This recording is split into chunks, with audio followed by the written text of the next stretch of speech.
Good morning. Welcome to the June Sustainability, Housing Efficiency, and Neighborhood Subcommittee. Thank you all for joining us.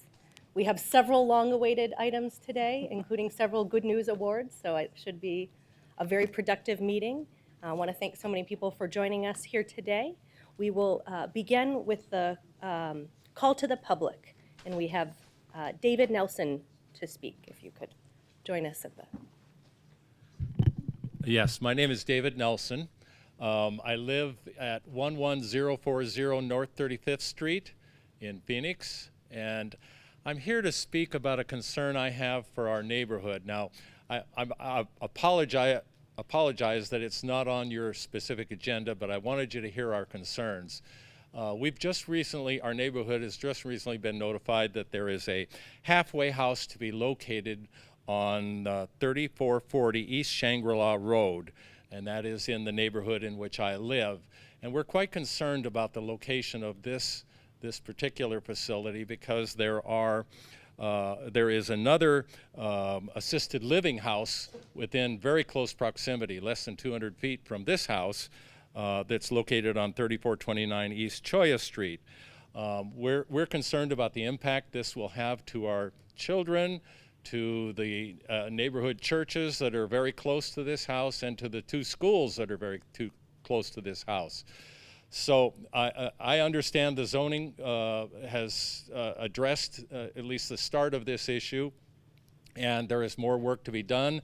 I just wanted to express my views to you. I realize you can't take any action, but we as neighbors want to engage ourselves in the process and try to figure out what role we can play in the decision making for this halfway house. So that's all I have to say, and I thank you very much.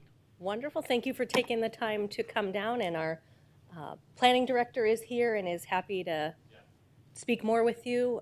We are not the subcommittee that has primary jurisdiction over this issue, but the downtown subcommittee, which includes planning and zoning, has been working hard on this, and it will be on tomorrow's council meeting agenda as well as a stakeholder process over the summer. So plenty of opportunities to hopefully come to a good solution. And thank you to Ellen for being here to You're welcome. Is talk with anyone else folks. here on this issue? My staff's out front to have a discussion and provide some more information on this issue as well.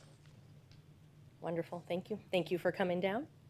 We have Councilman Jim Waring on the phone, and Councilman Daniel Valenzuela will be joining us momentarily. And pleased to have Councilwoman Stark here in person. We'll begin the formal order of the meeting with a review of the minutes. And I move to approve the minutes of May 16th. Second. All in favor, please say aye. Aye. Aye. Passes unanimously. Thank you so much. We have a very full consent agenda and would encourage people to review the information in the meeting packet. Do any council members have anything they'd like to remove from the consent agenda, or do we have a motion on items 2 through 13? I move to approve items 2 through 13. Second? Second. All in favor, please say aye. Aye. Aye. And that passes unanimously as well. And now we will move to our excess real property disposal update. And welcome a team led by Paul Blue. And I believe this may be Paul Blue's last subcommittee meeting. Is that? Chair Gallego, I think that is correct. This would be one of my last city council meetings, but this will be the last subcommittee I'll be at. Long-time service to the city, and particularly on this item for bringing in millions of dollars as we disposed of excess real estate in a strategic way. So we're glad that you're celebrating with us. Yeah, thank you. Thank you. Happy to be here. Madam Chair, members of the subcommittee, Tim McBride and I are here today to share with you an update on the status of where staff is at on the excess property disposal process. We've been before you probably since October about 3 or 4 times, and I think we have a great story to tell you about the progress that's been made, the activities and actions that are in place now, and the going forward steps that we're going to take to ensure we keep rolling forward and managing our excess property in an appropriate and efficient manner. And so I'm going to ask Tim to walk through the slide deck with you, and please feel free at any point if you have questions to speak up. Thank you, Paul, and good morning, Madam Chair, members of the subcommittee, both here in person and on the phone. Paul and I are here today to talk about what the property review team has been up to over the past few months, and to give you an update on the properties they have analyzed and also the efforts taken to dispose of excess properties. So the property review team has now met with every department that holds a real estate to learn more about their properties. In all, we have reviewed just shy of 5,500 parcels, including everything from mountain parks to fire stations to office buildings. And as a result of this process, departments have identified 655 parcels to be excess. Excess means parcels that aren't needed to deliver current or future services to the public. For these properties, the goal is to dispose of them and put them into productive use for the community. We have 15 parcels that are currently listed for sale, either via a request for proposal or with the city council authorized broker. We have 133 that are either under contract or currently in sales negotiations. We have 21 that we're going to quit claim. And then we have a large chunk, 488, that will be disposed in ways that meet both market demands and comply with any regulatory requirements. These 655 parcels are in addition to the 179 that have already been disposed over the past 3 years for total sales of $24 million. That's up pretty high from the $17 million that we told you about back in February, which was the first time we met with the subcommittee. One of the tools that is aiding sales is the new Properties for Sale website, which was developed with direction from the property review team, the city manager, and with input from this subcommittee. As you may recall, that site launched back on March 1st, and on average, it's getting about 100 visitors per day, which is pretty good traffic for a new site. I'm also happy to announce the site was upgraded this past Friday. We've added all of the 655 excess parcels, so ones that aren't really ready for sale just yet, but if someone has a question about any of those, they can fill out an easy-to-complete form, which goes to the Finance Real Estate Department for follow-up. Now I'd like to turn to some of the next steps for the property review team and property sales in general. For starters, the Finance Department is in the process of developing a qualified vendor list of brokers. As I mentioned, we currently have one council-approved broker who specializes primarily in commercial real estate, but we know city holdings include both residential and commercial. So we're going to be broadening the list of brokers that departments can use to go to find one that meets their specific needs. And that list should be ready by the fall. Another next step for the property review team is to continue analyzing vacant lands and reconfirming their need for current or near-term use by departments. And I'd like to walk you through some numbers related to vacant parcels so you can visualize how departments have already done a really good job of winnowing down the vacant lands. So as I mentioned earlier, we have just shy of 5,500 total city-owned parcels. Of those, 1,463 are vacant. One of the largest holders of city land is the Aviation Department, which has many vacant sites acquired for noise reduction around Phoenix Sky Harbor International Airport. The future of those 963 vacant parcels is subject to a Federal Aviation Authority review that is about 12 to 18 months from being complete. So for now, let's just take those off the table. That leaves us with 500 non-aviation vacant parcels. A big chunk of these, 438, has already been included on our excess and sold lists. This leaves us with 62 remaining vacant parcels. And over the summer, the property review team will double back with departments to confirm the need for those parcels for, again, either current or near-term city services. Examples would be future fire stations, libraries, parks, water facilities that will be needed as the city continues to grow. Tim, why don't you stop here? Just for the subcommittee's benefit, this is Joe Max and I-17, And the fire department actually has control of a parcel that is in the northeast corner, the upper right corner. Fire's had it for a very long time. It is the very next place they say they would want to put a fire station. And so what we're trying to make sure we get our arms wrapped around with the council is, technically, is there any other site alternatives? Not because we think we should have them, but we want to understand site location decisions. Just because we own it doesn't mean it's the only way to do it.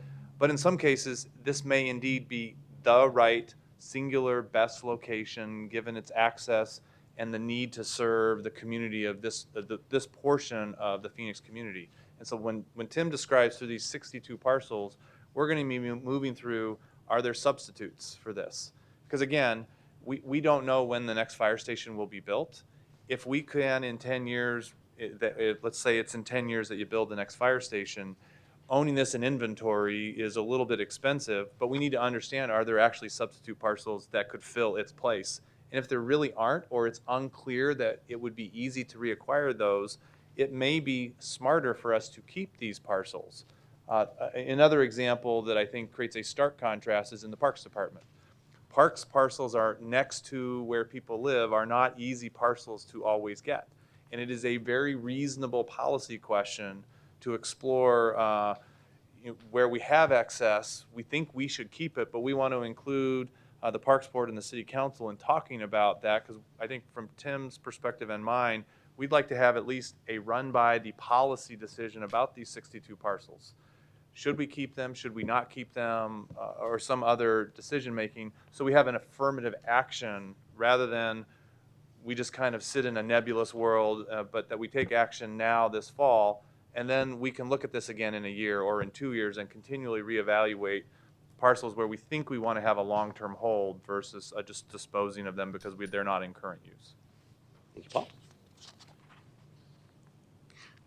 Some other next steps on the horizon for the property review team are shown here. Continuing to improve the website and pursuing other activities to drive marketing and sales. Ensuring that all parcels are maintained to city standards. Keeping track of and administering our citywide inventory of properties. Conducting periodic reviews of property holdings. And developing metrics to aid departments as they consider whether to buy, sell, or retain parcels. The goal with all these efforts is to ensure that property review is not a one-time occurrence, but is a change in mindset and practice for city staff.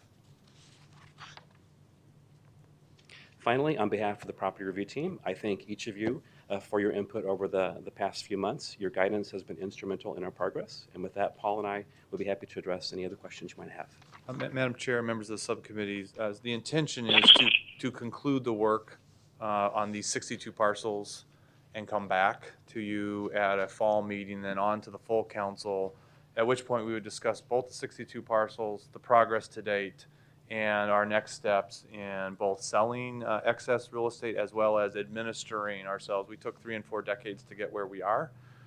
We have done a lot of work, yeoman's work by the finance department. I would be very remiss in not acknowledging Jamie Spear, who's in the room, who nights, weekends, holidays was leaving it all on the field to help get us to where we are to understand the issues. But we really want to make sure we stay on top of this going forward. Councilwoman. Thank you. Thank you for all your good work. Just a quick question on the marketing. You know, often when you have a vacant piece of property, the realtor is telling you this might be ideal for commercial when it's not zone commercial. We're not going to market it that way, are we? We're just going to sell it as the zoning and then leave it up to them to decide how they might want to develop it? Or are we going to just say you need to develop it per the general plan? I think the plan from Finance Real Estate is to sell it as it's currently zoned. Okay. I think, Councilwoman, clearly it's not, in Arizona, it's not legal to do something that would be called contract zoning. We're not clearly going to, I want to make sure to say those words so that, that you heard that. At the same time, so the bedrock is we're going to sell it with the land uses in place. Okay. If someone tells us, well, I want to develop X, we're clearly going to go sit them with the planning department and neighborhood services and the council office in all cases to decide whether that's a use that is viable or not. If they wish to still buy the property when they've been fully informed of either the process or some likely feedback from the community or from the knowledge on each council district office, then that would be a choice they would make, and we're not going to substitute our judgment for theirs, but we're never going to suggest that zoning will be changed to accommodate a future use that's not currently eligible under the existing zoning. Thank you. And in some cases, we've taken parcels, including some in my district, and really met with the community about what the community wanted and changed the zoning.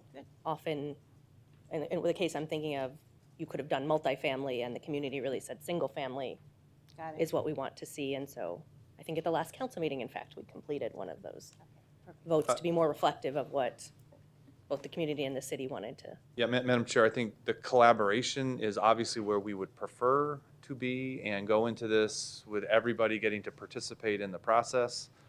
But in the end, what we're clearly communicating to prospective purchasers is a priority to sell, getting value for the city, moving land into production, and a clear recognition of no commitment to adjust the zoning, because that is a separate community and council-driven process. And in 2017, it's been exciting. We've had 3 neighborhoods in my district with significant land holdings, and we've moved forward on all 3 with partnerships in the neighborhood to achieve neighborhood goals. So that's an important achievement, and we're hearing very positive feedback from that. $24 million in contribution is also much appreciated. We'll take it. Yeah. Yeah, I would, Councilwoman, members of the subcommittee, it is fair to say that the most marketable properties have been those that have been sold thus far, either by location or demand. You know, their demand has been generated, but we're very focused on how do we get to solutions that helps the real estate become productive in neighborhoods and in the community at large. And so I think that this next body of work is going to require a little bit more effort, but I think we equally are focused on making sure vacant property generally contributes little to the vibrancy of a neighborhood. We'd like to try and see good things getting built, getting a return to the city, and moving these properties back onto the tax rolls. Today is a big day for people interested in the city's land holding. ASU is going to start a major planning process for land that they are developing in partnership with the city on biomedical campus. To me, that's one of the most strategic things we've done with our city land holdings, developing the biomedical campus, and we've made significant forward progress on that campus this year specifically, but over your career at the city, now with more than $1 billion economic impact. So that's something we ought to celebrate, where we've really taken our land holdings and been very strategic about what type of a city we want to have and making sure we have the space for those high-quality jobs that will serve our residents and make sure that we have the best health innovations we can find in our community as well. So to me, that's a good example of when the city managed our land well and strategically to support citywide goals. And I know Councilman Waring is working with the biomedical users in his district as well, and the city's a great partner on that as well. So there's definitely things to celebrate in this area. Yes, ma'am. Any further comments from my colleagues? Yeah, may I ask a question, Madam Chair? Please. So the 24 million figure, and I don't think I'm out of bounds asking about something that's on the agenda tomorrow. The figures I've been referenced in relation to tomorrow's agenda item is 16 million. Is the difference between the 24 million and the 16 million, is that the other monies were encumbered because they were part of enterprise funds, or can you explain that difference? Madam Chair, Councilman Waring, I will admit to being a little bit murky on which is the item on tomorrow's agenda Okay, you're referencing. I'll explain. I just want to go ahead. So it's the repaying the 3PI. So I talked to Jeff Barton, our budget director for those listening at home, and he thought we were talking probably about $16 million, but you referenced $24 million in sales so far. So I was wondering what happened to that for $8 million? Councilman Waring, members of the subcommittee, Madam Chair, the 24 million is representative of every sale from any department Right. that was funded by any source, whether enterprise fund, general fund, the transit fund, public safety funds. And you know, Tim can probably go into much more, and Jamie can go into much more detail than I can, but at the highest level, Councilman Waring, in many cases, so an example, we're like inches away from the closing the sale on the Barrister building. Right. The biggest piece of the biggest two pots of money that sale is going to go into are the transit fund and the solid waste fund, because those were the funds from which the source of money was used to purchase the site that we're selling. And so the result is there's a net amount that is the general fund, to be sure, and that is where lesser amounts of resources come from in terms of referencing policy numbers. And, you know, Tim, I don't know if you want to get into any more detail about kind of the breakdown across all of the properties. So this question came up at a prior meeting of the PAE subcommittee, and so the finance department helped us research the previous sales over that 24 million, and you have to back out anything that has been paid for with federal grants. So, for example, if the housing department or NSD other departments have received, for example, HUD funds, those funds don't come back to the general fund once the properties are sold, then they would go back to the departments to further whatever purpose they're originally given to us for.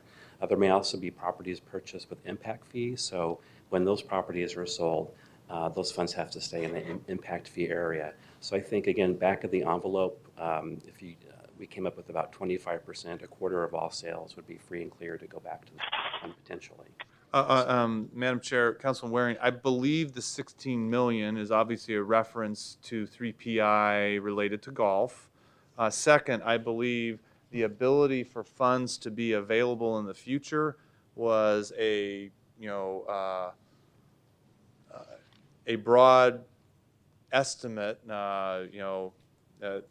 I would hesitate to be anything more than an estimate, because it's probably closer to guess than knowledge in terms of the value of the remaining holdings we have, and that our general fund and orientation that can return money. We believe it appears like the excess property could generate enough money to cover that. It obviously, the 16 million, is really a function more about what is due and owed into 3PI.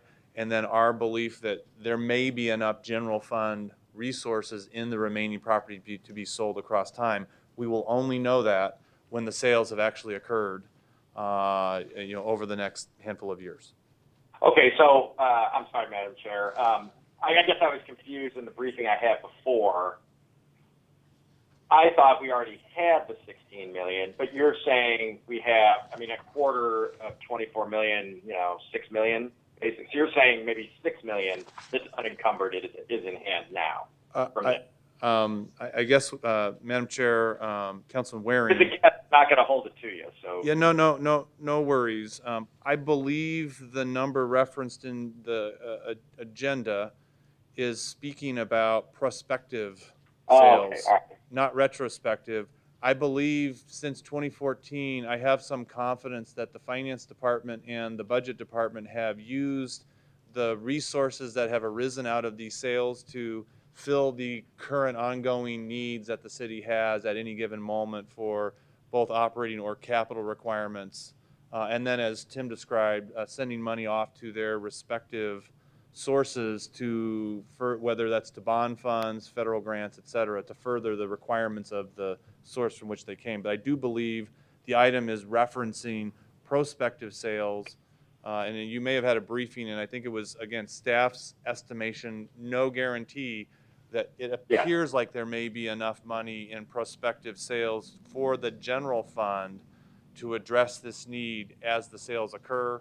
But staff would be uncomfortable, at least this staff sitting at the table, would be uncomfortable committing to you that we know that the sales will produce, we think millions will produce 15 million. We don't know, because it really will depend on the sales occurring when and where and as they happen across time. That's my fault, because I had two different briefings about this with the budget director and then also Deanna and Inger, and I didn't catch the going forward part of it. That's my fault. And as far as holding you to it, Paul, you're going to be long gone sitting on a beach somewhere, so you won't think anything about what I think one way or the other.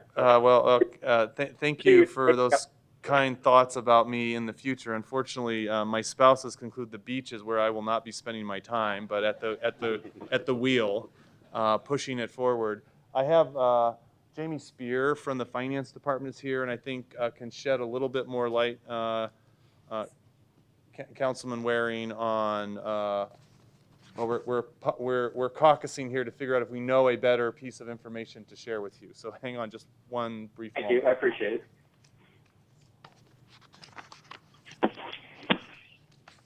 Jamie, just talk generically about what you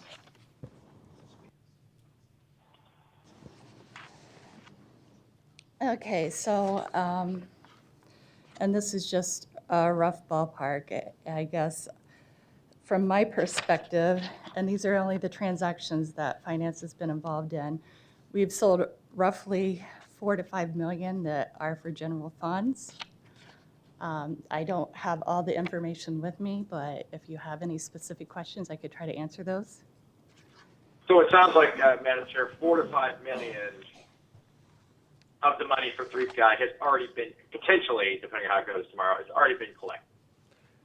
Madam Chair, Councilman Waring, yes. And then its use within the city, we would need to defer to the Finance Department and the Budget and Research Department about specifically what's happened. But I have some degree of confidence that in prior fiscal years, when sales have closed that are free of other encumbrances, they are part of the city's ongoing set of resources that are communicated to the council. As an example, a sale that occurred in June of 14 would be considered as that was free and clear of any other encumbrances, would have been a part of money left over at the city's end of year that the council will have made budget decisions about. And each subsequent year follows that same practice in terms of it hits the big cash box, if you will, if it is unencumbered general fund dollars. But as Tim described, the great majority of these resources have an obligation from where they came.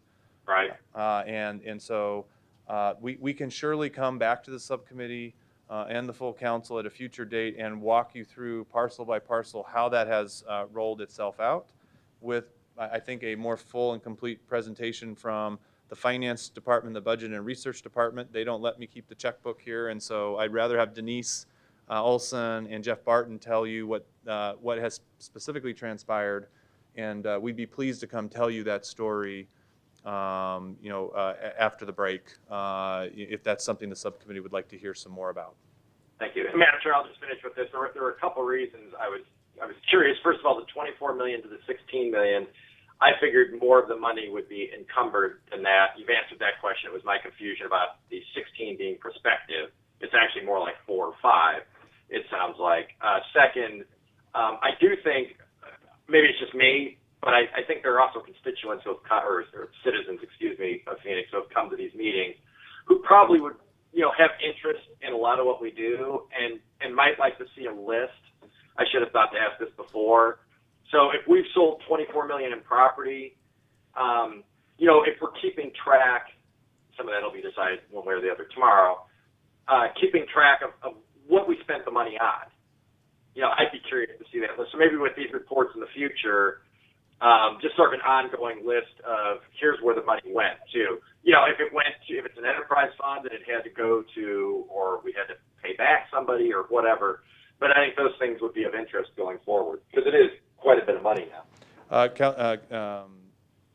Madam Chair, Councilman Waring, we absolutely do have all of that data. Oh, okay, you're right. We don't have it available with us today, but transaction by transaction, we have very close and careful accounting of where all the money goes back to, and we would be more than pleased to provide an assembled list to the council describing where indeed it has gone parcel by parcel, and then in total across all the transactions since summer of 2014. Thank you, Madam Chair. And I appreciate the parcel by parcel. I figured you had the data somewhere. I didn't know if you compiled it in the usable format. For me, it would be more of an interest of this much went to parks and this much went to the airport.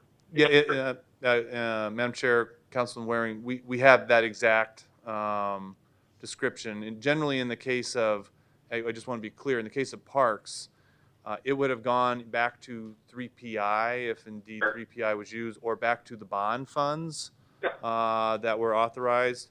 If it was a general fund allocation, then it would go back not to parks, but it would go land into the city's general fund for the council to use as it uses all general fund resources to allocate in each given budget year. No, I thank you for that. I understand. It's just general fund is a description that I would sort of understand. We divvied it up, part of the general fund. The 3PI, I think most people who would look at such a document would probably understand, what those titles mean. So I don't want to belabor it, but that'd be great just to have next time. Just, hey, we've sold $24 million worth of stuff, and kind of here's where it went. I think that would give both myself and the public sort of an idea of, not your priorities, but what the money got used for. Just in broad terms, it doesn't have to be so precise that it's item by item. Staff has the direction and will return in short order, either in an info item to the full council or to the subcommittee at the chair's preference. Perfect. Thank you. Wonderful. I'm done, Madam Chair. Thank you. Wonderful, thank you. And for folks who are following this topic, there's a 30-page council report in today's subcommittee packet as well, so lots of good information, parcel by parcel. And I think with that, that includes what may be Paul's final subcommittee presentation during his. Yes, ma'am. Wonderful, so thank you. Thank you.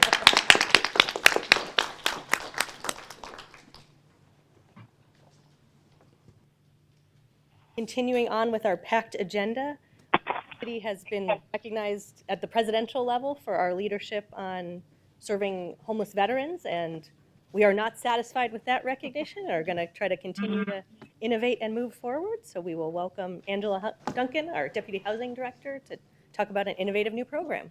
Thank you, Madam Chair, members of the subcommittee. Again, my name is Angela Duncan. I'm Deputy Director with the Housing Department, filling in for Cindy Stotler today. I also want to introduce Nicole Ayula, who is the Housing Manager for our Section 8 program. She will be providing most of the details on our request today to issue a request for proposals to create housing utilizing project-based HUD-VASH vouchers. Good morning, Madam Chair, members of the subcommittee. I am Nicole Ayala. I'm the Housing Manager for the Section 8 program. And here we are presenting today and asked to we're asking to project base up to 100 VASH vouchers for veterans and 50 housing choice vouchers specifically for homeless veterans. The City of Phoenix has been a recipient of VASH vouchers since 2008 and has received an additional allocation every year since then. We currently are at an allocation of 903 VASH vouchers, of which about 775 of those are used. We have been working with the local Veterans Administration to conduct the referral process, and they provide the case management for our VASH vouchers here in the City of Phoenix. We currently have 43 project-based vouchers in 4 different properties that we have allocated over the years, and we have a allocation of 33 project-based vouchers at our newest Aero Terra property, which is located out on the east side of Phoenix here, which has a special preference for veterans who are homeless. Today we are here presenting, trying to make the case for why we should project-base additional VASH vouchers. We have a very tight housing market, as I think most of you all are aware, which makes it very difficult for individuals to find affordable housing, and when they do, often have barriers to receiving housing. So that is one of the reasons we have presented to our local HUD officials, and we're presenting to you as well to be able to project base some of those vouchers. It makes it a little bit more easy, makes it a little bit easier, for individuals to be able to find affordable housing options. It provides them with an opportunity to have the peer support and the services that are required as part of this program. This RFP will incentivize developers to create that affordable housing for the specific population. We know that it is a priority for the city of Phoenix and for you all as a council and the mayor as well. We plan to issue the RFP in the fall of this year as part of the call for interest process, which does run through Angela's development division. And then we will follow up with a recommendation in the winter, is that correct, Angela? Yeah, in the winter. Okay, and we're proposing to issue up to 2 projects with, as I said before, 50 housing choice vouchers or up to 100 project-based VASH vouchers. So our recommendation today is that you approve us issuing this RFP for 100 VASH vouchers or 50 housing choice vouchers specifically for veterans who are homeless and their families. Wonderful, thank you. It's been a big year for the subcommittee and our work with serving the veterans population, so we've had several other tools and votes where we moved forward and funded veterans housing, but this is a new tool for us to put together, project-based vouchers. And will you remind us what a VASH voucher is? The VASH voucher stands for Veterans Administration Supportive Housing Vouchers. They're specifically for homeless veterans. And as I said, we've been working very closely with the VA, and they have had their challenges over the last couple of years, and I think that part of that is part of our initiative to want to project-base some of these vouchers. It makes it easier for us to get them in place. It makes it easier for us to target them and to make sure that they get the services that they need. Wonderful. Yep, we've, as you said at the beginning of the presentation, we've moved forward and have great opportunities for veterans to live in very diverse communities, and this will be an opportunity for veterans who want to live with other veterans. We'll hope they have a higher level of services specific to veterans, and will enjoy the company of those who served. Madam Chair, that is exactly what we're looking for. Fabulous. Any questions from my colleagues? Well, thank you for not resting on our laurels. We've gotten great recognition, but we are not done innovating. With that, I would entertain a motion. I move to forward the recommendation of staff. Second? All in favor, please say aye. Aye. Aye. Passes unanimously. Thank you. Thank you. Now we will welcome Chris Hallett, our Neighborhood Services Director, to help us with our annual planning for some important tools we have to continue community reinvestment. Yes, good morning, Madam Chair, members of the subcommittee. I have with me here today Deputy Director Spencer Self. And yes, it is that time of year where we do all of our HUD funding. You've already taken action on what the process will be for next year's annual action plan. This first item covers the culmination of this year's annual action plan. So with that, I'll kick it over to Spencer to brief you on it. Thank you, Chris. Madam Chair, subcommittee members. So the City of Phoenix has received federal formula grants for 43 years. However, this year has presented some unique challenges with the new federal administration valuing the impact of these funds less than those in the past. A delayed federal spending vote put the funds at risk and delayed the plan process, which we will discuss more in a moment. As a reminder, we received 4 federal formula grants. The first and the largest is the Community Development Block Grant. Those are overseen by the Neighborhood Services Department for housing rehabilitation, infrastructure, neighborhood revitalization, economic development, and limited public services. Additionally, we have our Home Investment Partnership and Housing Opportunities for Persons with AIDS, our HOPWA programs that are overseen by our Housing Department for affordable housing, special needs housing, and social services for persons with HIV and AIDS. Finally, we have our Emergency Solutions Grant, which is overseen by our Human Services Department to provide homeless services, outreach, rehousing, and emergency shelter. We also would like to remind the subcommittee that the 2017-18 annual action plan process began in September 2016 with a presentation to this very subcommittee, followed by City Council approval. We then reached out to the community by holding a public hearing in early October, followed by outreach to residents, nonprofit agencies, and neighborhood associations through email and social media to gather input on how these funds should be spent. While each specific grant has a focus and specific regulatory requirements, they also allow for some degree of flexibility to tailor programs to our community. Typically, staff are notified of our allocation in early spring and we begin preparing the plan accordingly. However, due to conversations at the federal level, we did not receive that notification until late last week. The annual action plan is due to HUD on August 16th to receive grant funds. So in order to meet this deadline, we prepared a draft plan based off of prior year funding and began the mandatory public comment period on May 12th, ending mid-June. The final public hearing occurred on May 31st, and the results of all public comments were incorporated into the plan proposed today. In fact, we received a wide variety of comments from the public, and as you can see, the results are generally in line with the programs we provide through this funding as documented in our 5-year consolidated plan, which runs 2015 through 2020. Each year, we hear from the public requests to allocate funds to address housing infrastructure, accessibility, and neighborhood safety, in addition to providing services and programs for low and moderate income residents, such as youth services and home ownership opportunities. As previously mentioned, we took the input from the community to develop plan programs, projects, and activities included in the broad categories you see on this slide, which are further detailed in the full annual action plan.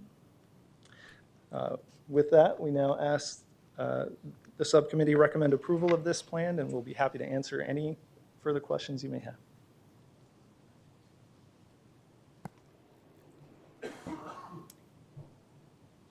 Wonderful. And we've gotten a lot of questions as the South Central Light Rail is constructed about whether there's opportunities to help people who are renters along the line become homeowners. Does this plan provide us any tools in that area? Generally speaking, we have home funds that are part of the overall plan that go to affordable housing development. A lot of the CDP funds also target homeownership opportunities. We do look for council direction as far as affordable housing developments go. It really depends, as to prior discussion that Paul had, on community input, whether we own the land ahead of time, and how those funds could be used. We do have funds that we put out to the public through the housing department home for affordable housing development. They do call for interest once a year. They work very closely with the low-income housing tax credits through the state in order to do that development. So it does go hand in hand with affordable housing development, whether it's the CDBG or the home funds. When you received comments about down payment assistance, could you speak a little bit to that? Sure. The down payment assistance, Madam Chair, is Home Funds has it. We have it with our CDBG funds in accordance with our infill development primarily. So a lot of the development and some of the discussions earlier that the city is doing through our department includes a down payment assistance. I believe there's other non-federal funds, down payment assistance also available by the city or through the county. Including through our Industrial Development Authority. Correct. Great. Any questions? Would entertain a motion. I will recommend that we move this forward to City Council per staff's work. Second. All in favor, please say aye. Aye. Aye. Passes unanimously. Thank you. At the other end of that process, we have some recommendations, so we will have our Neighborhood Services Department stay up here for item 17. Yes, Madam Chair, members of the subcommittee, this item covers our annual public service, public facilities request for proposals. So it's a subset of the annual action plan on the CDBG Community Development Block Grant part that we just recommended approval on. We put out also an RFP where we receive up to 100 proposals each year, near $2 to $3 million worth of ask for these funds to serve our low-income populations through public services or public facilities enhancements. So with that, and with the direction of this subcommittee in last year's annual action plan process pertaining to the public service RFP, we have 2 new added categories that Spencer is very eager to present to you. Thank you, Chris. Madam Chair. So in September, when we kicked off our annual action plan, we also kicked off this RFP process. And as Chris mentioned, we have 2 new exciting categories this year, and those include services to address nutrition in food deserts and services for human trafficking and or domestic violence victims. So we're very excited, and we'll talk more about that as we go through.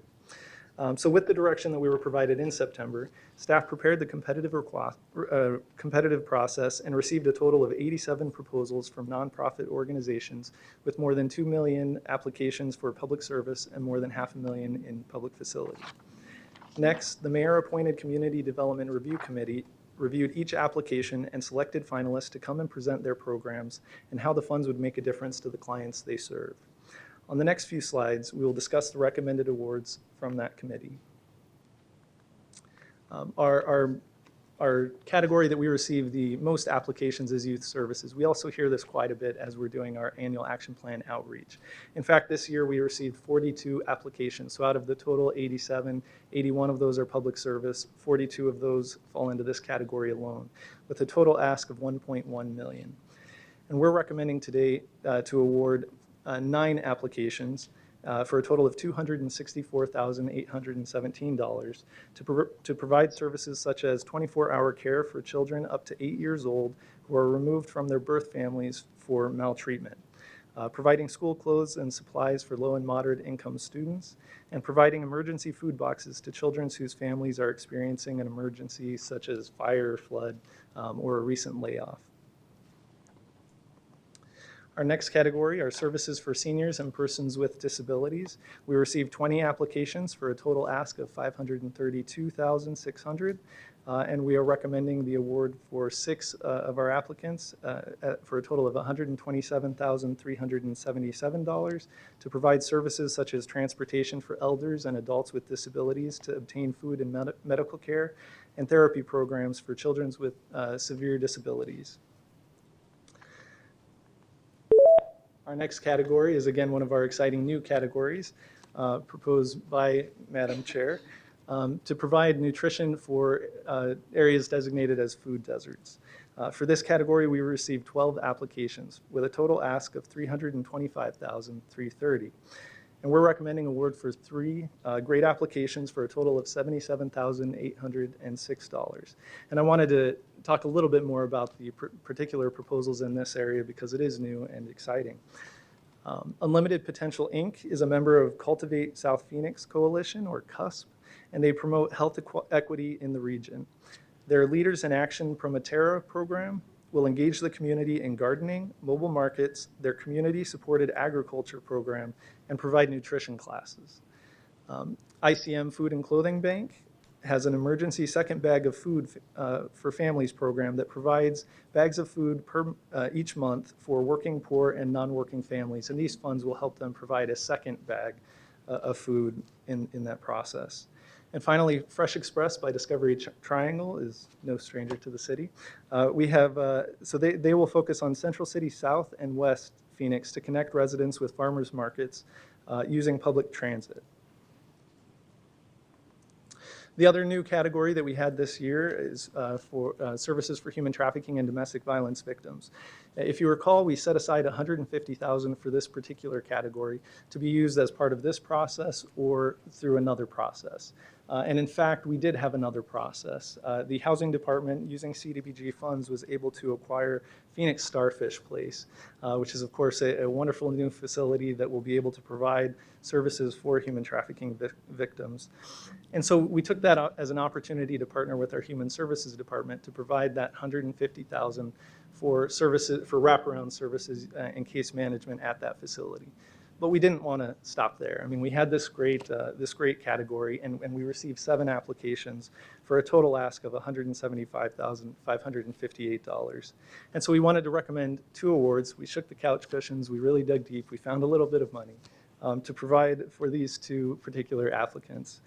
The first is Streetlight USA, which has a human trafficking restorative program that first addresses immediate needs such as hygiene kits, food, and clothing for stabilization, and then long-term providing direct services for assessment, counseling, and career training. Additionally, the Sojourner Center has a program to provide case managers for human trafficking victims seeking to leave abusive relationships to provide a variety of services.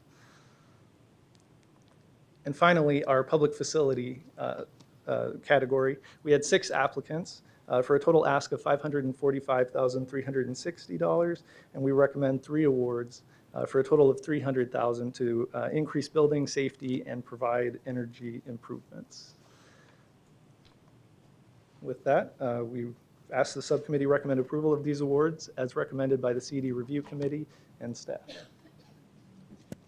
Wonderful. Thank you for that update. We have nonprofits in our community that are doing such great work, and it's an honor for us to be able to support that. It really shows our community priorities when we're looking to fight domestic violence, to end hunger, and other very important work on homelessness, youth services. Community development block grants is such an important tool for us, and I personally was very disappointed when the federal budget proposed eliminating it. I think you can see what good work we do and how we can leverage these funds to address very important work. So I think we should talk a lot about this work and how much it matters in our community, and I would ask our nonprofit partners to also talk about their funding sources and why it matters. If we tell these stories, I think it will illustrate what we accomplish with this funding and why it needs to continue. We really leverage these dollars to address bigger problems in the community, and it goes a long way. Our nonprofit partners use it very strategically. These projects really demonstrate the important work that's being done and the important need. We had two new categories this year, and we had advocates who came to us and really made a strong case.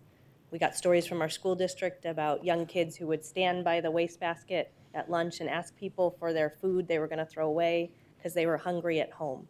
And we tried to step up and address those difficult problems.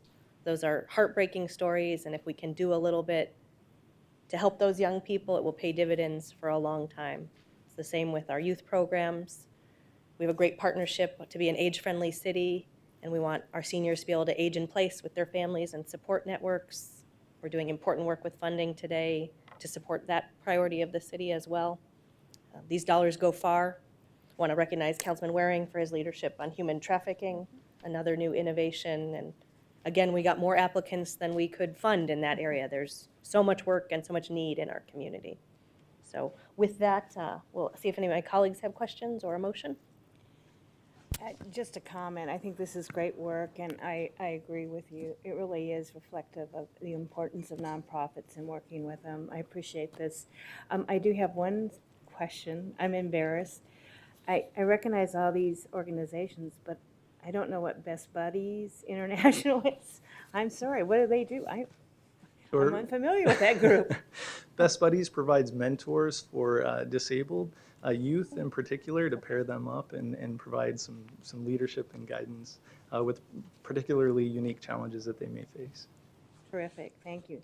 I can make a motion unless anyone else? Okay. Well, I'd like to move approval and move it forward to the City Council at large, recommending the 2017-2018 Community Development Block Grant Public Services and Public Facilities Projects. Second. All in favor, please say aye. Aye. Aye. Passes unanimously. Thank you so much. And it is Chris Hallett Day at the Sustainability, Housing Efficiency and Neighborhood Subcommittee, so I'll have Director Hallett stay up here for our shopping cart retrieval program. And we have a special guest, Tim McCabe, the president of the Arizona Food Marketing Alliance, here with us to talk about shopping carts, what we are doing at the city and what the business community is doing as well. So Director Hallett, will you introduce our presentation? Yes, thank you, Madam Chair, members of the subcommittee. Also with us is our Deputy Director, Darcy Kober, who oversees this program.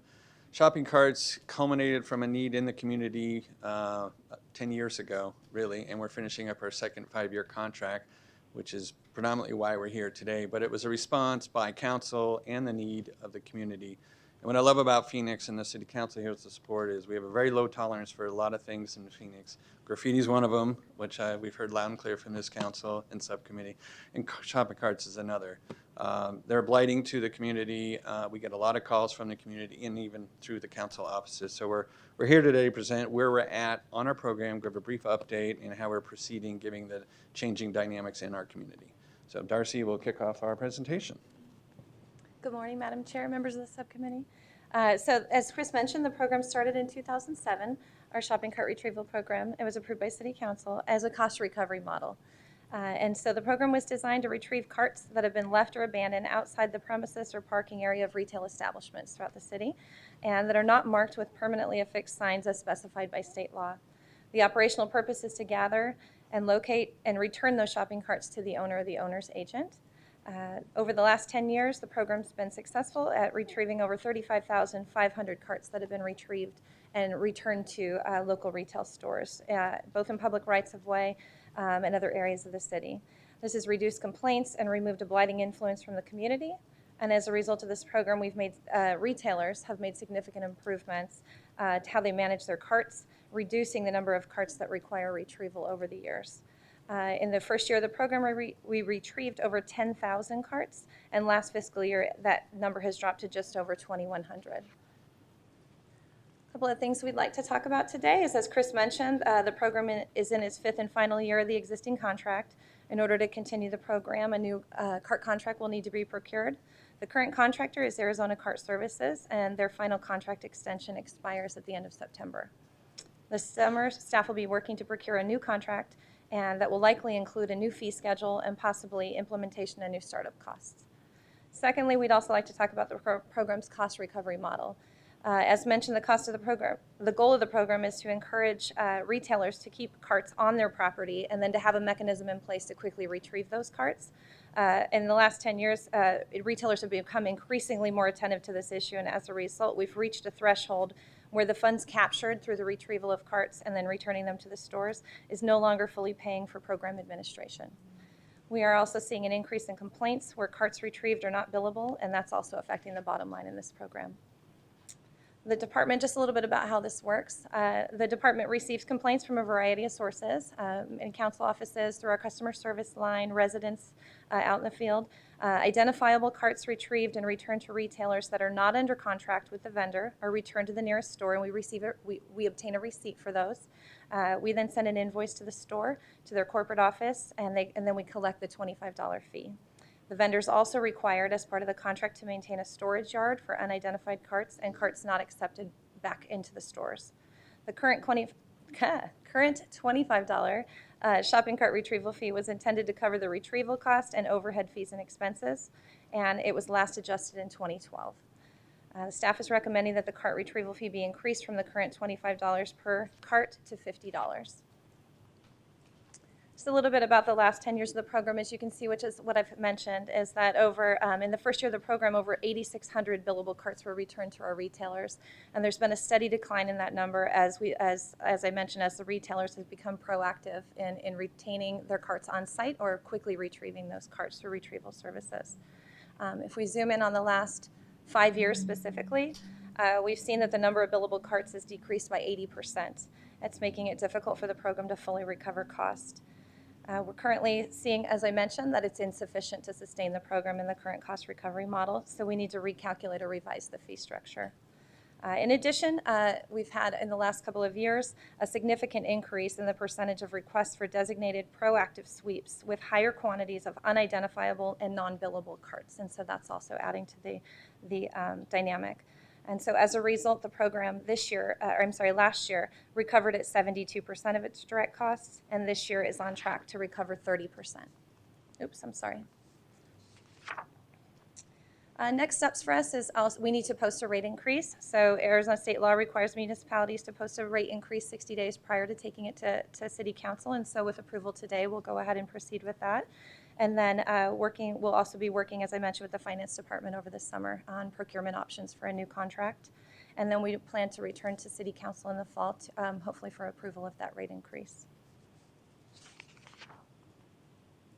So in summary, based on the current negotiated price, the city's program delivery expenses, the decrease in number of billable carts, and the increased demand for sweeps, we're recommending that the cart increase, current cost at $25 per cart be increased to $50 per cart. And this, we believe that, so the $50 per cart would actually bring us, we think, with market rates right now for retrieval services, right about 40% recovery. So it doesn't actually bring us back to, to a full recovery, but we feel that it's a reasonable cost that would not unduly burden retailers with the full cost of other factors that are also affecting the program. With that, I'm available for questions. Wonderful. Thank you. And thank you to President McCabe for joining us today. And Thank you, Madam Chair and council members. What I want to do this morning is kind of update you on what's going on in the industry in regards to shopping carts, especially here in Arizona. I will say that we did start the program in partnership with the City of Phoenix in 2007, and it was one of the very first programs in the country that somebody took shopping cart blight seriously. We started the program, and I guess good news, bad news the program is that the good news is you saw by the chart that the amount of carts that are out there, the amount of carts that are being retrieved is significantly been reduced. The program has been very, very effective. Well, the bad news then is because it gets less and less, obviously you generate less revenue from the city perspectives. But the program has been working extremely well. This program has also been looked at as a model program across the country. I would say that we can't totally quantify it or say, but based upon the experiences that we've had, this is probably one of the best overall partnerships with the city on a cart retrieval program anywhere in the U.S. And we've had a lot of folks from different cities and towns that have come to us and said, how is this working? The program has expanded beyond the city of Phoenix. There's other cities now in the state, including Tucson, that are doing a program that's somewhat similar to this. I think what you're hearing here from Chris and Darcy is, now that we're at the end of it, we're about 10 years into it, it's kind of time to tweak it. We've had a lot of good things happen. There's been a lot of good things in the industry happen as well. One of the things that's also helped with this, besides the partnership that we've had and these neighborhood sweeps and being on top of where these carts are and getting the good communication, is that a lot of our retailers have converted to what they call locking wheels on carts. Approximately 40% of all the major supermarkets in the city of Phoenix now have locking wheels. In other words, the retailers are willing to spend the money and do it where they have the stores that they're losing the carts. Now, implementing a locking wheel program is very expensive, but also losing carts is expensive. So a combination of a very effective retrieval program through Arizona Cart Service and locking wheels has made a significant difference. So we hope that the city does consider, agreeing with this proposal, because you saw how the numbers have been significantly reduced. I think there's still challenges out there. That's why we do sweeps just about the time we think there's every alley, neighborhood, apartment building covered, we find something else. It's just, how the city changes, so changes cart retrieval. So we think there's a comprehensive plan here. It's been a very effective plan, and we hope you approve what they propose moving forward, because we look forward to probably more technology changes in the future, but we think the current program is on the right track and will even continue to improve. Wonderful, thank you. And could you educate us a little on shopping cart economics? How much does a shopping cart cost with and without locking wheels? Okay. A shopping cart generally costs approximately about $125. The biggest expenses for shopping carts are parts. Child safety seats, child safety straps, plastic seats, the wheels in general. Also the cleaning of the carts, that becomes more and more of a priority for ours. The expensive part of shopping carts now is, what's really expensive are the locking wheels. It's about a $30,000 to $40,000 investment for the retailer to put a locking wheel program on it. But to replace a locking wheel, one wheel that runs on batteries, is about $60 a wheel, where the average cost to replace a wheel on a regular cart is about $6. So although these locking wheel programs are very effective, they're also very costly. But where necessary, the retailers are willing to invest. It's obviously a lot more expensive if you have to retrofit. In other words, if the new Fry's store down the street here is going to be built and they do have a locking wheel program, it'll be a lot less expensive to build that when the store is built versus coming back at a later date and installing it. So those are, in probably the biggest cost anymore is repair, because these shopping carts take quite a beating. They get wheeled over rocks, streets. I mean, the wheels take quite a beating, even out in the parking lots. So a lot of it has to do with the repair of the carts, and then there's a certain return that the retailer decides that it's time. I'm not going to put any more money. It's just like an automobile or anything else. I'm not going to put any more money into it. I'm going to buy new ones. So that's pretty much how the system works as far as shopping carts. Wonderful, thank you. And we will often see a large number of shopping carts by bus stops, so we can reasonably guess that they wheeled them out to the bus and then left them there. Right. Are there any other solutions where we can help people get their groceries to their bus stop without abandon? It seems Well, like a solvable problem, but I don't have the solution. Well, I think Amazon is, Oh. as you follow the news, Amazon wants to try to solve that for everybody. I'm not sure how well. That's not the solution I was looking for. No, and I'm not, don't count the brick and mortar stores out yet. They have, just wait and see. You know, there's programs, there are delivery programs out going on right now with some of the retailers are testing a lot of different programs, whether it's Fry's or Safeway, Albertsons are being tested programs to find ways to deliver those groceries to consumers. And obviously there's also a big push right now to satisfying the need in food deserts, to get the retailers to get stores closer to them. But the bus stop issue is what we're trying to do to solve it right now is more sweeps of the bus stops, and that finding the areas where the carts are going, because today one bus stop might not have any carts on it, but next week, because the way people move around, it might have 4 to 5 on it a day. So a lot of it is communication with the neighborhood services folks and whatever, and staying on top of the drivers that are out there. They know their neighborhoods, and once we pick up where an area is, that we'll try to have more sweeps. But it's trying to make more efficient carts. That's the tough thing with locking wheels. If you lock wheels, then you can't take them off the premises, or it's very difficult. People do find ways of doing it, but yet the people, a lot of in our neighborhoods, they need that cart to get to the bus stop or get to their apartment or their home.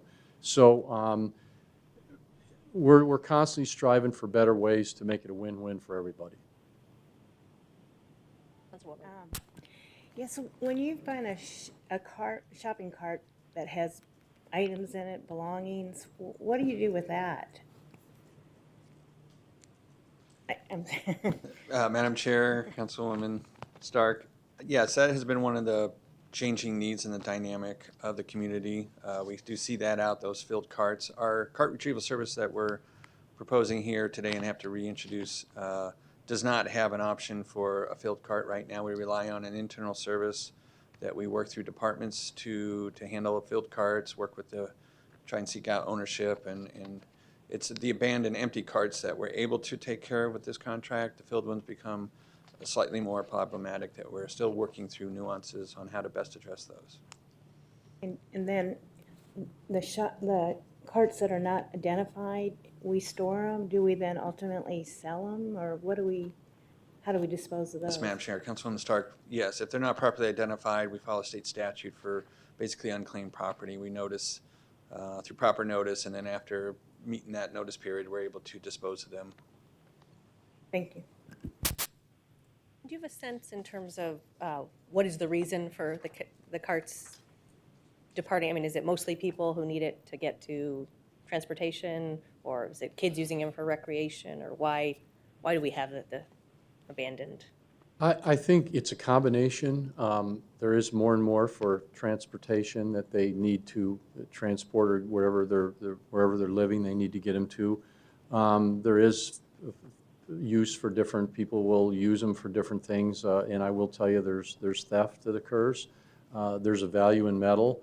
However, as we all know, there were some laws that were passed, and we had the copper theft issue with a lot of the metal yards of paying for the carts. So that's been significantly, that has helped a lot. But there is theft, and we've known that some of them, they get stolen and they get shipped across state lines, and somebody will buy them if they're unmarked and whatever, and there's a value in them. So anything, and that's not unusual for any unsecured property. We have an issue right now that we're working with the city right now in regards to things like milk crates and pallets that are being stolen. They're not secured in the back of stores, that are ground down into plastic and shipped for money. So it's something that's not secured, and there's a money value to it that will be taken. But I think a high percentage of it is people take the carts to their neighborhoods to get them home or wherever they're living. In terms of this price change that we're contemplating, do you think that will be helpful in reducing the problem? Are we going in the right direction? Yes, I do believe. You know, it's to me, it's a fine-tuned thing. I mean, we're going out, I think when the program started, about 80% of the carts were not on a retrieval program, And so they were just out there and nobody was retrieving them. And now 80+% are on a retrieval program, and it's 20%. So it's just kind of flipped over the amount of the carts that we find now. A lot of them are maybe smaller dollar stores or things like that don't have an official retrieval program. So that's been a significant reduction, which also reduces the revenue, which makes it challenging for Chris and his department. So yeah, we think this is the best step, and it will even continue to improve the results. Wonderful, thank you. Any further questions? With that, would entertain a motion. I will recommend that the Shin Subcommittee recommend to City Council approval to establish a $50 per shopping cart fee to recover portions of the cost of our program. Second. Second. All in favor, please say aye. Aye. Aye. Aye. No. Passes 3-1 with Councilman Waring voting no. Yes. Thank you so much for Thank you, Madam Chair. the information, and please let us know if there are any other best practices that we ought to have. And I believe we just lost one member of the subcommittee who is still on the phone. Daniel Valenzuela. Okay, so we have lost Councilman Waring then. And it's good news that we have Councilman Valenzuela and Councilwoman Stark here today, because they have helped bring us agenda item 19. Thanks to them for their leadership. Councilwoman Stark, will you introduce the item? Yes, thank you. About a year ago or so, in one neighborhood that Danny and I share, Royal Palm, there was an incident, and the neighborhood was very concerned about the alleys. They feel like they cause a lot of problems with regards to littering and loitering, and so we embarked on a program to allow people to voluntarily close their alleys through a gate. And it took a little bit of time because we have so many departments that were involved in it, so many issues. I think it's a real positive. And the good news is the neighborhood will agree to move their trash pickup to the front, which is actually more cost efficient for the city. So I think there's a little bit of good news for the city as far as expenses. So we have, I don't know who's going to start off. Alan. Alan is going to lead us in this discussion. Madam Chair, thank you, Madam Chair, Councilwoman Stark. This issue, as you said, came to staff to look at this pilot program. Because it does involve multiple departments, it was something that we did a bit of silo busting, and so as part of this group effort, you have representatives from the Streets Department, the Neighborhood Services Department, Planning and Development, and Public Works. And with me here today, the two principal departments have been Planning and Development and the Public Works Department. I have Chris DePera with me, who's going to walk us through the Planning and Development portions of it. And then Ms. Washington and Mr. Garcia or Mr. Duarte are going to go through their portions for the Public Works section. With that, Chris, take it away. Thank you, Madam Chair, members of the, excuse me. Thank you, Madam Chair, members of the subcommittee. We'll start, I thought I forwarded this, excuse me.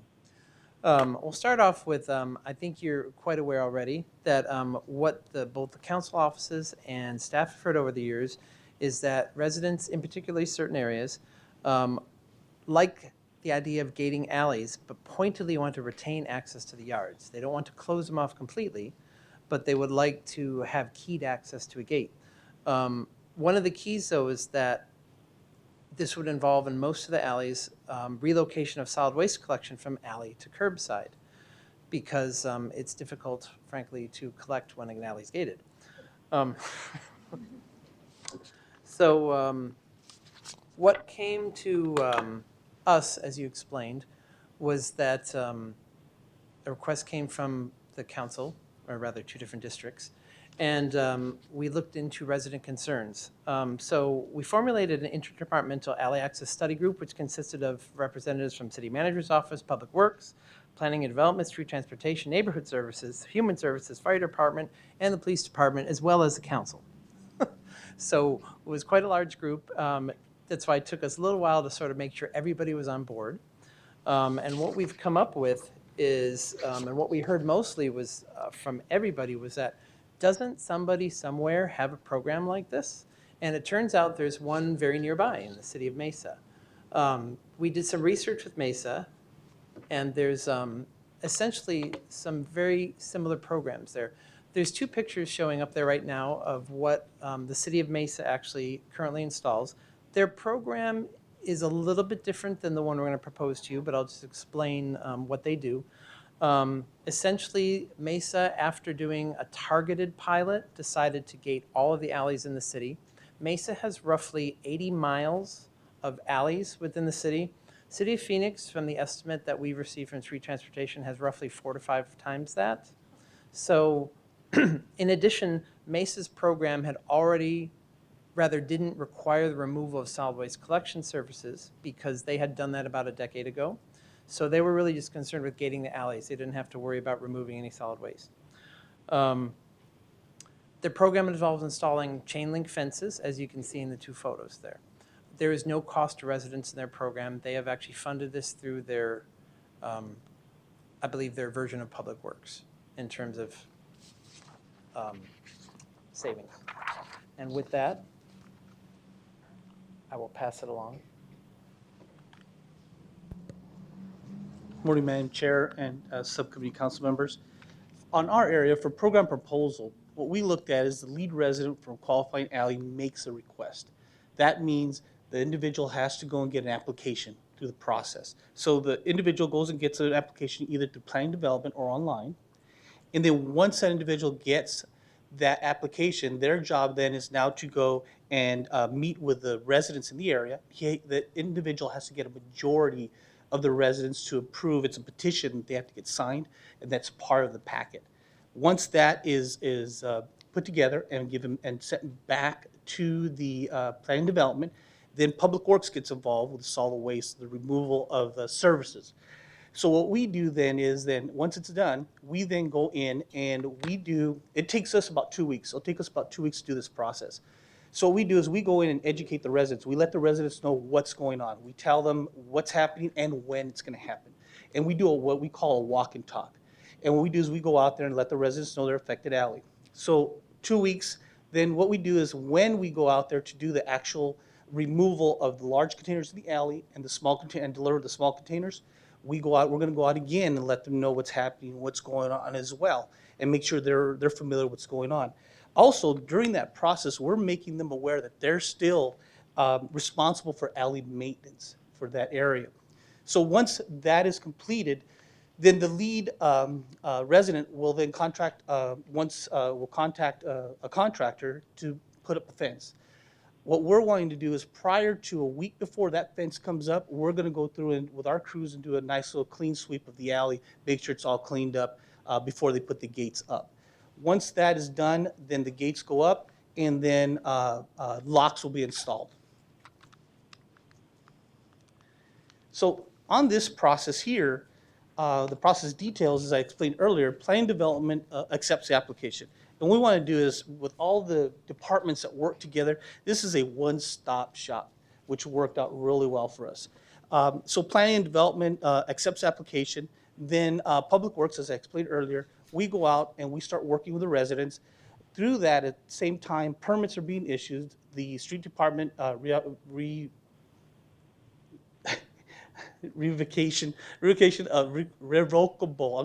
revocable permit. We'll work with them on that, and then plan development on the fence permit. They're working with the residents during that time. Once that's all complete, and that's everything, the fence is up, everything's done, then the resident, the lead resident will then work with plan development on giving the keys out for the gates themselves. So if you look at the areas that we have Royal Palms areas with the area that we're going to work on. That's going to be east of 15th Avenue and south of Dunlap. Within that area, we have 6 separate alleys that we're going to be working with a total of about 100 homes that are that can be applicable to this process. This is going to be the first pilot, first phase area that we're going to be working on. And then the next step would be to evaluate that and then look at Sunny Slope, moving over to Sunny Slope, but we haven't yet established where we're going to work at. We're going to work with the community and with the council to make sure that we can move into the next area once we establish some good data from the Royal Palms area. And with that, I'll send it back over to Ellen. So a couple of final comments. Part of why we want to have this pilot program come back, we'll report to the subcommittee in 6 months, but then come back into a year. We want to gather some information on dumping in the alleys and surrounding neighborhoods. Does that cause, problems? Crime, working with the police department and how they report crime so that we can gather information there, as well as neighborhood service department and blight, complaints and issues of being maintained or not maintained. It really is a concept that will help neighbors, in their particular neighborhood, but it's dependent upon a group of committed neighbors to make it work and help be the kind of the eyes and ears, because the city's not going to be back there to make sure that it's maintained and there are people aren't still going back there and doing other activities, and so it is something that really is a good partnership with the neighborhood, and so that's part of what we'll study for this year. And with that, we're happy to answer any questions. Councilwoman. Thank you. Thanks for all the good work. Staff really, I'm sure you got impatient with me because I wanted it solved yesterday, but I do appreciate all the work you went through. Just want to remind everyone this is going to be a voluntary program, so a neighborhood will have to sign up. And recognizing some of our neighborhoods that have alleys may not be able to pay for the gates. Luckily, Royal Palm stepped up and said, we'll pay for the gates because we really want this program. So I think we're going to look at avenues to fund in the future. One might be block watch funds. Correct. So during that year, we'll be researching that as well, correct? Madam Chair, Councilwoman Stark, that is correct. We are looking for some other funding sources for the gates. There's quite a few alleys. I know you've got some in your district. I think there are. So this is a pilot program, and hopefully it will be successful. And then the residents in Royal Palm can become the cheerleader for the program. But again, thanks for all your work. It's going to be a good program. I'm excited. So I have a question that does not apply to the pilot, but we might want to think about if this is successful and we expand it citywide. We've had some interesting access issues in District 8. So we have people, for example, who can only access their home through an SRP canal road. We have people who primarily access their home and where they're parking through alleys right now. Could we think about a policy, what we would do if a majority of people on an alley want to have a gate, but there are some access issues for a minority of the residents, and how we might fairly address that? I don't think we have to solve that today, but. Madam Chair and Councilwoman Stark, yes, we'd be happy to try and research that over the next year here to see if there's a way we can address that. Your district has some unique challenges because a lot of it developed in the county and came into the city afterwards. So there's some completely unique access issues down there, but we can certainly put a group together and give that some thought. Wonderful. Thank you we have a diverse city. And then we have many neighborhoods that talk to us concerns about alleys. What is our message for neighborhoods that are not in this particular pilot, but who are intensely interested in participating? Well, I think our message is to stay tuned. Staff's trying to gather some facts on what are the benefits of that so that we can talk about that, in particular as you go back to costs. One of the things that when staff did research, you look at Mesa does put some general fund money towards what they're doing with their alley program. It's not a huge amount, but it is some money there that goes towards maintenance and gates and those things. But we want to have some real information on what's the good and bad of that before we take this to council and say this is something you might want to consider doing something more on. Wonderful. Thank you. And if there are any enterprising folks watching this, I think we'd always also look for an opportunity to return the alleys to the residents if we could overcome the easement issues.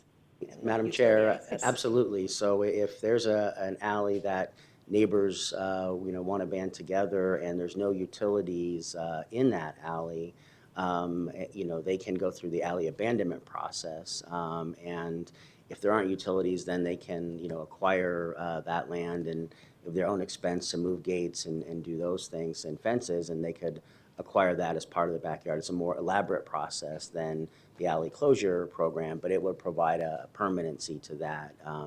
The closure is really key when you have utilities there because you can't have fences and block off access for the utilities. And so we're happy to talk to anyone who's in that circumstance where an abandonment might be appropriate. They can contact my office, and we'll get them in touch with appropriate staff. Wonderful, thank you. Colleagues on the phone, any questions or comments? No.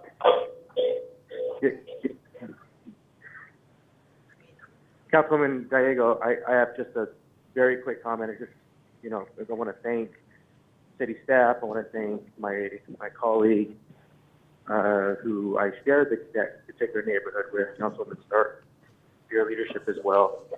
I especially want to thank the people living in this community. This is an example, though it is a pilot, this is an example of responsive government. Yes, we had city staff in the room. Yes, there were 2 council offices in the room, 2 council members, but there were quite a few people who live in this community who asked for this pilot, who've been very, very cooperative, and this is the right thing to do. Now, what are we going to find at the end of this pilot? Well, I mean, that's why we have a pilot. But I'm glad that we're to this point. I'm sure it's going to be well received in the community, and we have a very large city, 500 square miles, in fact, and this is something that hopefully we'll learn a lot from to try to figure out what we do moving forward. There are a lot of people who want to keep their alleys. There's some that would like to close them off. It is a very diverse city. There are a lot of benefits and challenges to alleys throughout the city. We have to be careful not to use a broad brush when trying to deal with this, and that's why this is the right approach here. So I'm absolutely supportive of it. Wonderful, thank you. Do we have a motion? Yes, you have. I move that we move forward on the pilot project for the, what are we calling it, GAP? They've got an acronym already, GAP, so the Gated Alley Program. Thank you. I'll second. All in favor, please say aye. Aye. Passes unanimously. Thank you to all involved. That is our last agenda item for today's Sustainability, Housing, Efficiency, and Neighborhood Subcommittee. We have no further cards on public comment. We have an ambitious fall agenda already, but if anyone had anything to add to it, would welcome that. I hope we have the air quality update sooner than later. That is very important. Thank you. Some good work being done on Yes. that. Thank you. With that, we are adjourned. Thank you.